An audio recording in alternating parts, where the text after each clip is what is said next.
Customer ভাইয়ের ভুল তথ্যের কারণে মেকানিকদের পড়তে হয় অনেক পেরেশানির মধ্যে।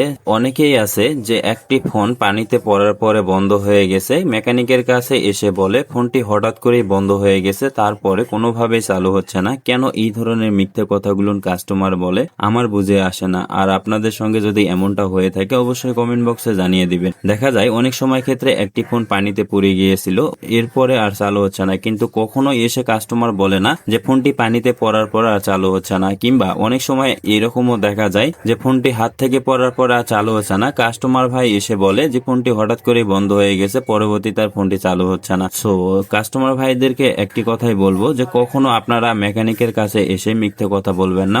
যদি দেখা যায় আপনার ফোনটা পানিতে পড়ার পরে চালু হচ্ছে না কিংবা বন্ধ হয়ে গেছে, সোজা এসে মেকানিকের কাছে সেই কথাই বলেন যে আমার ফোনটি পানিতে পড়ার পরে বন্ধ হয়ে গেছে আর চালু হচ্ছে না। সো মেকানিকের তখন খুব অল্প সময়ে সেই ফোনের সমস্যাটি খুঁজে পায় এবং সমস্যাটি সমাধান করে দেয়। সো এখনো যারা নিয়মিত ভিডিওগুলি দেখেন বাট চ্যানেলটিকে সাবস্ক্রাইব করেননি, অবশ্যই চ্যানেলটিকে সাবস্ক্রাইব করে ফেসবুক পেজটিকে ফলো দিয়ে রাখবেন। ধন্যবাদ।